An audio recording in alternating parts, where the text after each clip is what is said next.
So this is kind of like feedback from day 5 actually. Yeah, day 5, which was Tuesday. Today we're Wednesday. Basically, actually pretty positive. I noticed that this time around, when diving into the computers, way less people not knowing, way less confusion. People knew how to log in. They were able to get to the application. Again, this is probably like the second time we've tried to get to this application. Not very successfully. I would say less than 10% of the people actually knew how to get there. This time, I would say, well, I have about 30. I have 27 students. No, I have about 30 students, and I would say maybe 6 people didn't know how to successfully get there, but in the end of the class, everyone was able to use Notebook LM. I would say at least 80% of the people understood the vocabulary that we were hitting on, like URL, links, and upload and download. And yeah, 80% of the people were very comfortable using this tool as a way to learn later on. So I'm very excited. And that's basically all that happened there. This is a pronunciation class. So like getting them up to speed with computers shouldn't take the whole period. And it didn't. It took about a majority of the period. I'm going to say a good 40 minutes. It was a 2-hour class. And it took about 40 minutes for that to happen. Maybe a little bit more. Maybe even an hour. Maybe it took half the class. Didn't really time it. But very happy with the results. So we have Notebook LM under our belt. I'm going to say successfully. We were able to use it to summarize a text, to get questions from that text, and we were actually able to use it to,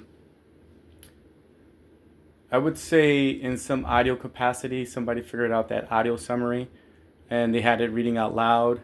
I had to kind of look in there somewhere because there was only one student who did that. But the rest of the students were able to generate questions, get vocabulary words, and their meanings.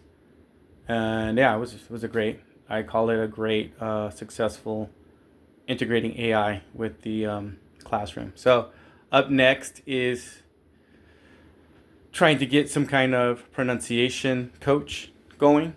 And again, I'm going to use ChatGPT at first, because my website isn't really up.